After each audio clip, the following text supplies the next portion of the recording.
Championship teams are led by their leaders to get across the finish line. NC State has chosen their captains for the 2024 season.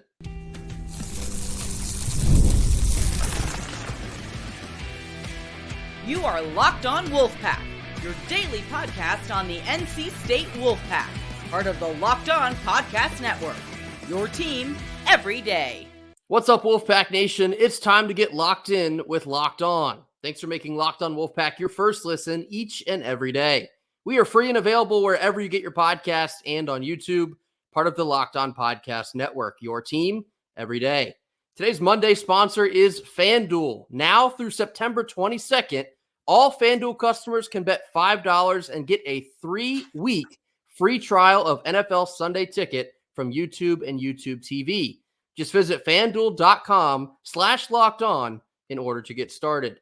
Happy Monday to all. As always, I'm Grayson Boone, joined by former Wolfpack defensive tackle Kenton Gibbs. Kenton, NC State football has chosen their 4 captains for the 2024 season.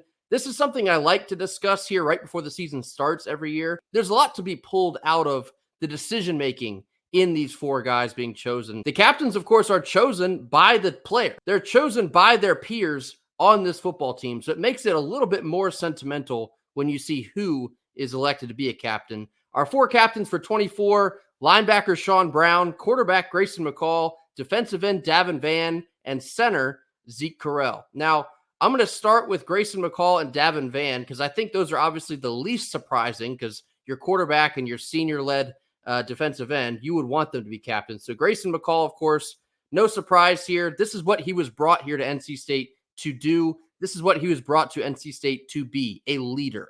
He is the leader of this football team. He has the keys to the kingdom. He's our quarterback, and he is tasked with being a leader on and off the field for this entire season. Yeah, he absolutely is. And at the end of the day, when you look at what Grayson McCall is, first of all, your quarterback is generally going to be seen as a leader regardless, right? It's going to be seen as a problem if you're signal caller. The guy who's responsible for telling everybody what to do and where to be is not viewed as a leader. That's going to be a great problem for you. So when you look at Grayson McCall being named a captain, especially a guy with his temperament, a guy who just seems like, hey, he's a pro's pro. He's been here. He's been around the block. He's done that. You know, that's to be expected. Davin Vann, I mean, what can you say? What can you say about, or what can't you say about the guy, rather, that is true? I mean, a highly touted guy who stayed home from Cary, you know, a guy who, at the end of the day, he's gotten better and better every year. He's been asked to do more things, and he has done them in spectacular fashion every single year. You look at these 2, and it makes a ton of sense. I don't think that anybody is surprised by either of these picks. And in terms of both of these guys, they lead in slightly different ways, but they're both very much so leaders of their respective sides of the ball. And Davin Vann being a homegrown talent in the truest sense, just growing up down the street in Cary. He's done it the right way for his entire career here at NC State. Entered the program as a freshman, worked his way into more playing time as the years went on, finally cracked the lineup, and became a dominant force on this defensive line. We've said this several times. I don't know if Davin Vann gets enough love for the disruption that he does cause on this defensive line. Chooses to come back to NC State here in 2024 using his last year of eligibility. He is absolutely a leader and a captain. One of the longest tenured guys on this defense. He's a vocal leader, not just on that defensive line, but the defense in general. You always see him, whether it's social media clips or just seeing him on the field. He's fired up for everyone around him. And in that sense, he leads everyone to be better football players. So Grayson McCall and Davin Vann,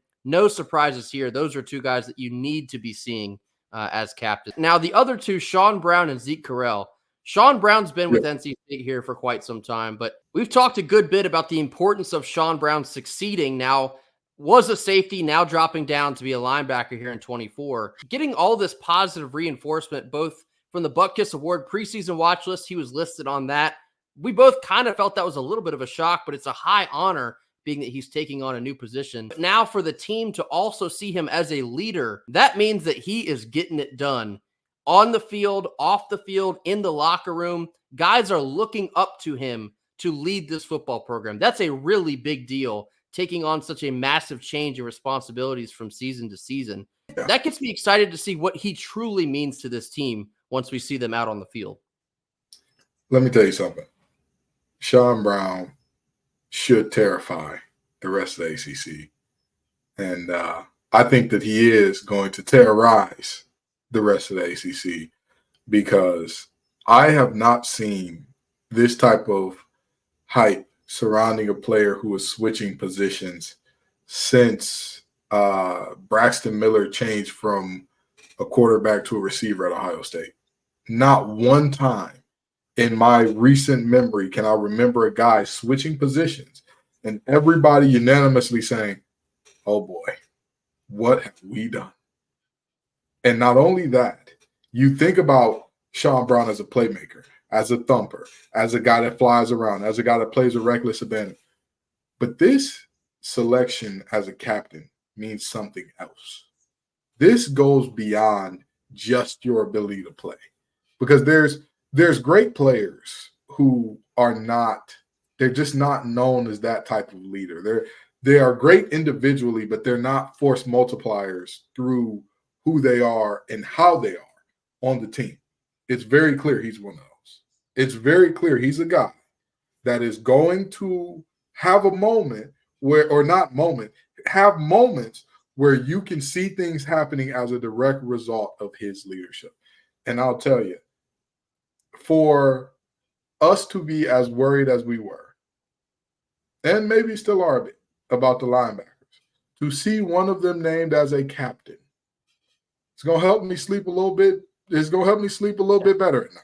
I'll tell you that much. In a sense, it kind of gives you a feeling that things are maybe going better than you could have hoped at this point of fall camp and leading into the season. Sean Brown being named a captain, it's a bigger deal than I think maybe some folks have realized. Positive reinforcement of Sean Brown being chosen as a captain. I think he could be in for a monster season. And then lastly here, our new center, Zeke Correll, the very experienced center transferring over from Notre Dame. I was really excited when Zeke Correll committed to NC State. I had seen some clips of him, I think, on a couple podcasts. Just extremely well-spoken as a very intelligent human. And in that sense, it's kind of like natural leadership. And I think for him to be injected in this offensive line, who returned 4 starters, you needed a guy like Zeke Correll to come into this line and then take control of the situation.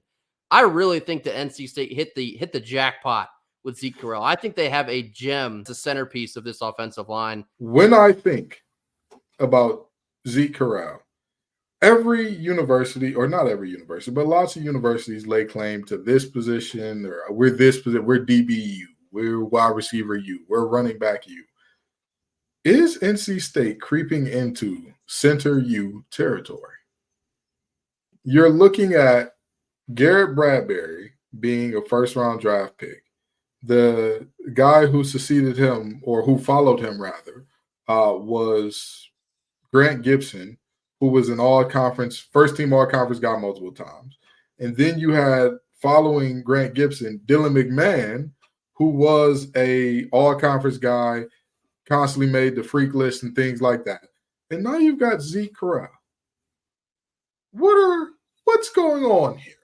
What's happening that everybody who happens to snap that ball for NC State is seen as some type of like, hey, this guy gets it done, point blank, period. And it starts to become a little bit of a question with how well or what's happening here. But in all seriousness, to talk about Zeke as an individual, he is a guy that brings a lot of those movement skills to the center position that you rarely ever see, right? You don't see pulling centers every day. I know that everybody loves Jason Kelsey. He was America's favorite center for years. The things that he could do on the field were unique and special. And Zeke Correll's built a lot in that mold. He's an undersized guy who can absolutely get it done in terms of those movement blocks, in terms of pulling and leading out, in terms of getting to the second level on screens, in terms of reaching guys in short area quickness. He is a guy that can get a lot of things done. But again, when you think about being picked the captain, it's not just about who plays well, who plays the best. It's about who leads the best. And to see him chosen as a leader this early, a little bit freaky. With Zeke Correll being named a captain, it's almost like having 2 quarterbacks right there at the offensive line. You have McCall behind him. I've even heard a couple coaches, I think it was Coach Goebel, He said that running back Jordan Waters is also like having another quarterback on the field. So just with those three guys alone, you have elite leadership. And so for Zeke Correll to be also listed as a captain, I always find it to be cool when a first-year transfer is instantly named as a captain because of the impact they've already had on the program in such a short amount of time. And I think that alone says a lot about both Grayson McCall and Zeke Correll. Our 4 captains are now chosen for NC State football. Let us know what you think in the comments. Did they get it right?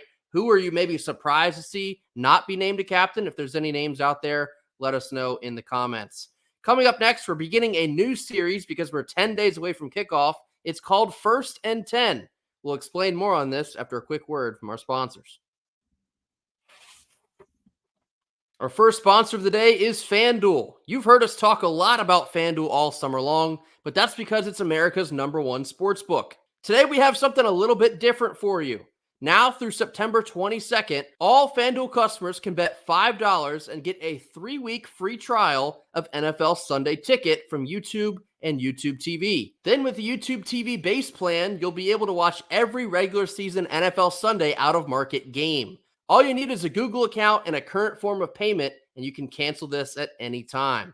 So head on over to FanDuel.com/LockedOn to download America's #1 sportsbook. College football is back, and the Locked On College Football podcast kicks off the action with a live season preview at 7 p.m. Eastern on Tuesday, August 20th on the Locked On College 24/7 streaming YouTube channel. This 4-part series covers each of the major 4 conferences with discussion on which ACC, Big 10, Big 12, and SEC teams have a real shot at the expanded college football playoffs. Be sure to check out the special streaming on Locked On College 24/7 YouTube channel or on Amazon Fire TV. Part of the Locked On Podcast Network, your team every day.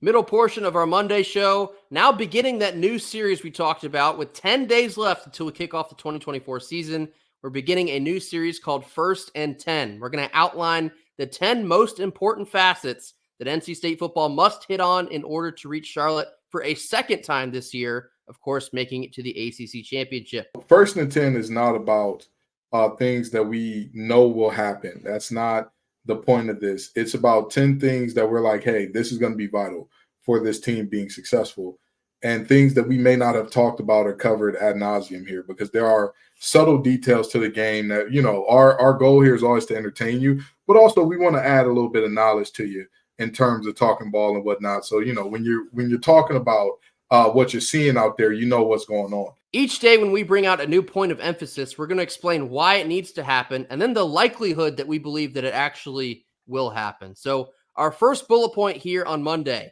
we said that the pass catchers must be in the top 5 in the ACC in yards after catch.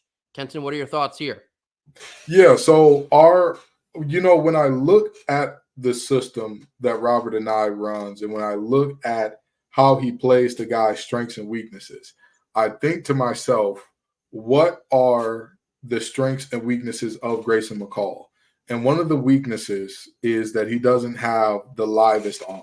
He doesn't have that big, a la Phillip Rivers or Devin Leary or something like that, where the ball just jumps out 40, 50 yards like it's nothing. Like, that's not a pass that you're expecting him to make on a fairly regular basis. It's just not. And that's not a knock on him. It's just what it is. But what does he excel at?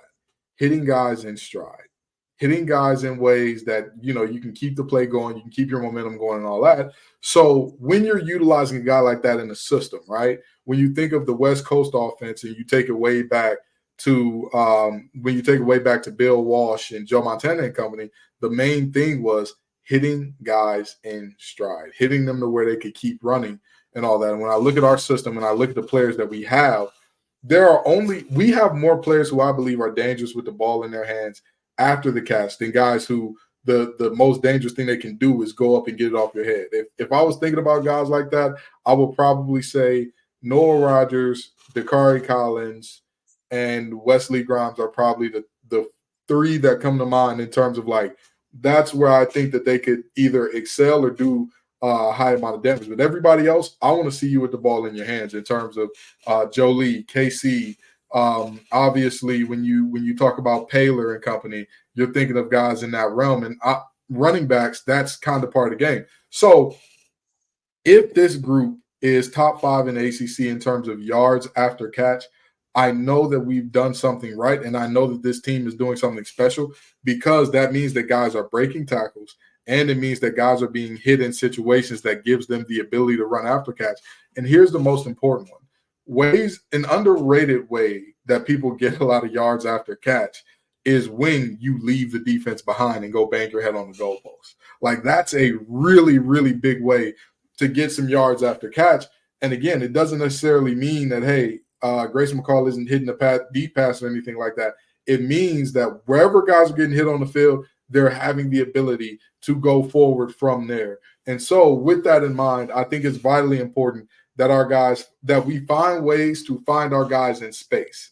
I think that's more important than anything. When you can scheme guys open deep, of course, everybody will love that. When you have guys who can just outrun everybody else, of course, everybody will love that. But the reality is, if you can hit guys in space and find ways to let guys be at their most dangerous, which a lot of our guys is when the ball's in their hands, you can't say that's not the case for KC, because, again, he was our leading rusher outside of Brennan Armstrong last year. So I think that it's going to be vitally important to see guys with the ability to run after the catch next year. In addition to just having way more sheer athleticism at all of our skill positions this year as opposed to last year, and honestly the last couple of years as well, I think that the Robert and I offensive scheme works perfectly for seeking out being in the top couple spots of the league in yards after catch. I think last year, after Brennan Armstrong reclaimed the quarterback position, and they had talked about after that loss at Duke, they wanted to kind of strip down the offense all the way down to the nails,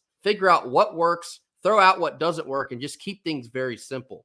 I say all that to say, when KC had several explosive plays last year, it wasn't because it was a 45-yard bomb down the field. Oftentimes, it was just a slant. He'd beat one guy, and then he's off to the house. Some of the creative ways they got the ball into Trent Penix's hands, oftentimes it was like a 10, 15-yard pass, then he would take it the rest of the distance. The offense wasn't so explosive in a sense of taking the top off the defense and just bombing it down the field with Armstrong, because we saw early in the season that just wasn't really in the cards for us. But what they did do with the knives, they got really creative. A lot of times with the motion at the line, getting KC in motion, a lot of times that set him up alone for a ton of yards after catch. I think of the couple plays against Clemson, some against Virginia Tech, just getting him in motion, giving him a running start, and then putting him into open space. You kind of just wind him up and let him go. And I think this season, now that you have Noah Rogers and Wesley Grimes and potentially Jonathan Paylor in the mix, year 2 of KC, you have Justin Jolie, who is going to be a monster. You look at yards after catch, and I think NC State should absolutely not just be in the top 5, probably in the top 3 or higher.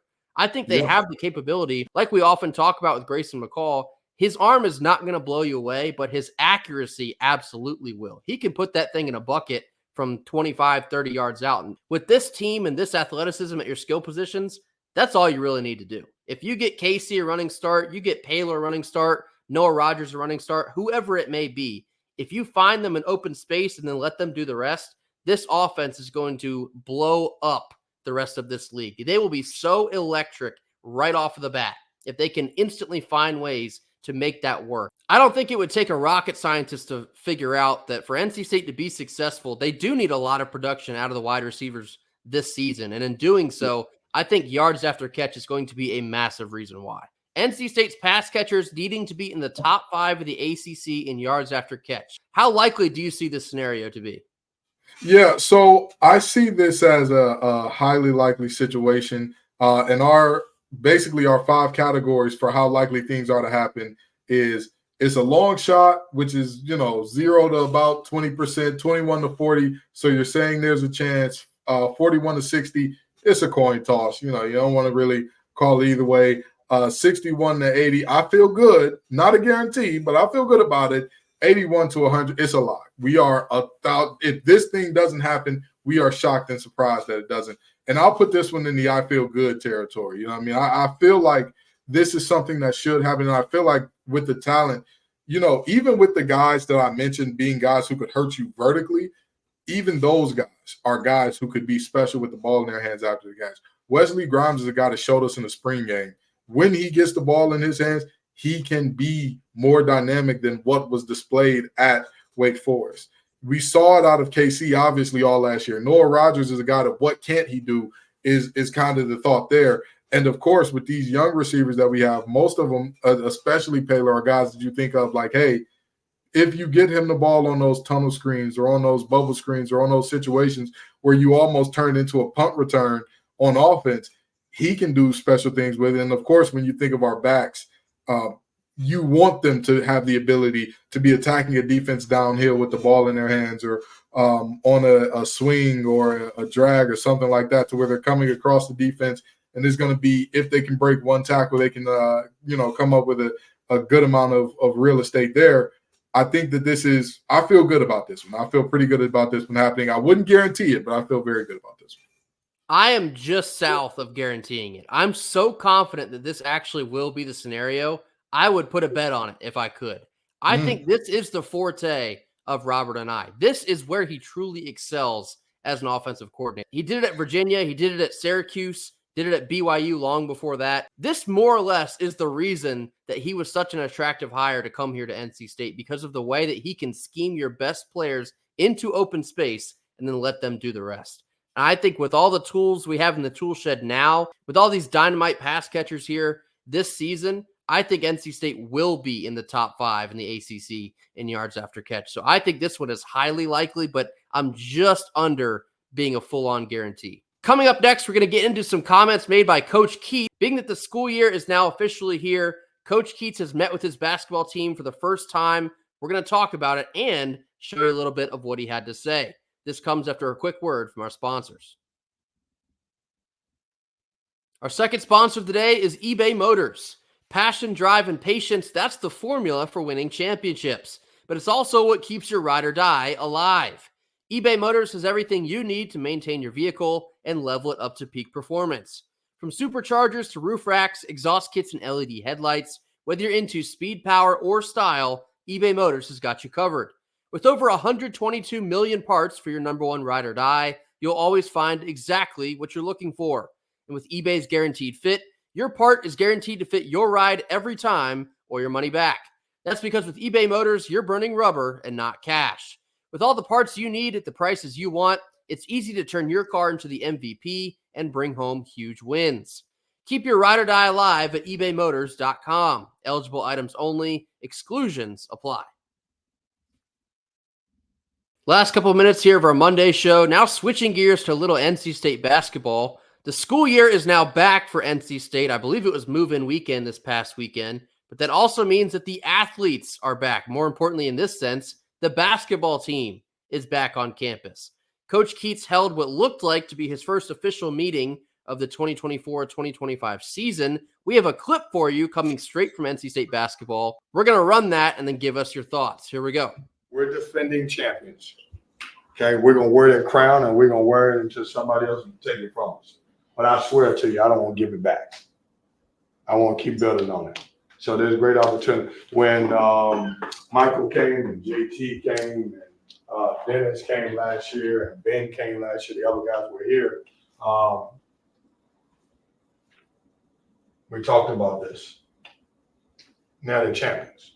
So I'm talking about the same thing with you, all you new guys here, talking about it. We're going to talk it into existence about how hard we work, but it's there for you. Like, this is an opportunity. We're coming off of 2 NCAA tournaments. We're coming off ACC champions. We're coming off of Final Four appearance. Okay? We want more. Okay? We want to duplicate. We want to go back. We want to win the ACC again, and we want to win the national championship. Like, we're not going to shy away from what we want. Okay? But it's going to take a lot of work, and it's going to take the new guys and the veteran guys who've been through it for everybody to get on the same page. We want more, says Coach Keatts. That is exactly what I wanted to hear Coach Keatts say in a meeting like this. There's going to be a ton of people this upcoming basketball season say, oh, it was a fluke. It was a magical run. It's going to be another 40 years before they ever win something again of substance. Everyone in that room does not believe that at all. Not a shred of that idea. They believe that everything they got last season was earned, because it was. An ACC championship and a berth to the Final Four was earned in every sense of the imagination. And now, coming into this new season, they want more than that. Everything you want is on the other side of a little bit of hard work, or a lot of bit of hard work, rather. This is what this team has done, and Coach Keatts is doing a thing where he is setting expectations. He is setting that expectation of this is where we want to be.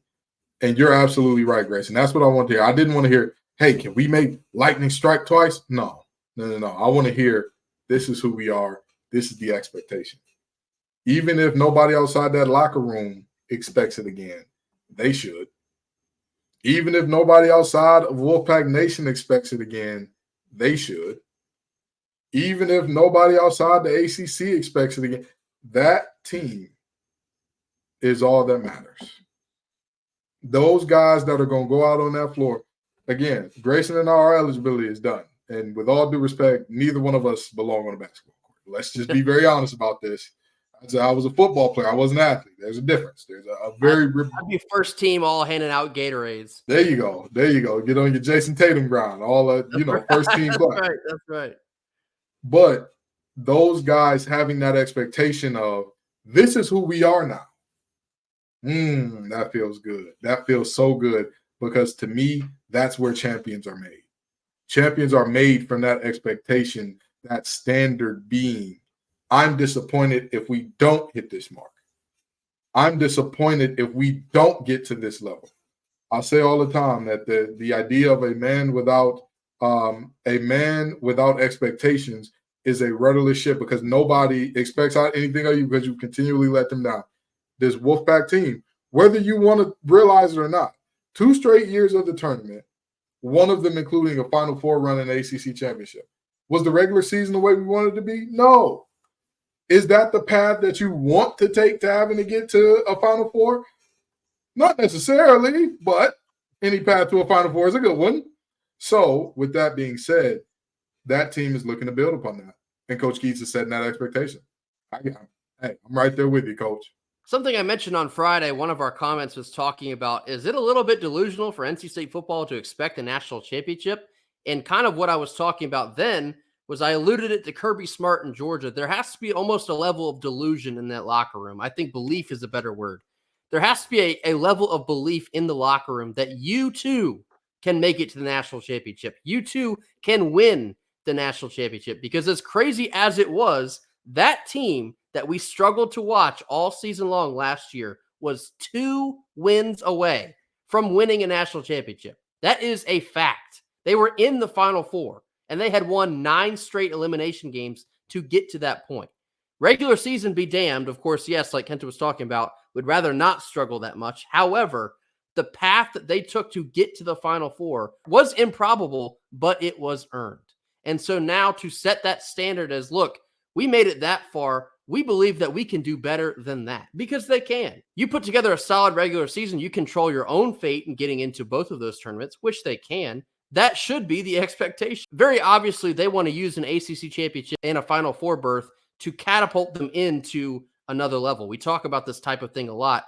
Using that momentum to push you into the next season and the couple seasons after that, it's extremely important in maintaining that momentum. So first meeting of the season for Coach Keatts and his new basketball team, setting that expectation of getting to where they were last year and then passing that up. That's exactly where you want them to be at this point of the offseason. Very exciting to see that everyone's back on campus. NC State athletics as a whole, we're back. Football, 10 days away. We are so back. We can't wait to get everything going here in a very short amount of time. That'll do it for us here on Monday. Make sure to hit that like button. Drop your comments in the comment box. Tell us what you think about the 4 captains chosen for the 2024 season. Tell us what you think about our new series, First and 10. Will the pass catchers for NC State football be within the top 5 in the ACC in yards after catch? Let us know what you think the likelihood of that is. Should have already told you this, but I'm going to create a graphic that will go in conjunction with this. Be on the lookout for that on Monday as well. And tell us what you think about Coach Keatts meeting with the team and setting those expectations early about what this new season may bring. Be sure to hit that subscribe button if you have not already. We will see you right back here tomorrow on Tuesday for more. And until then, go Pack. Go Pack.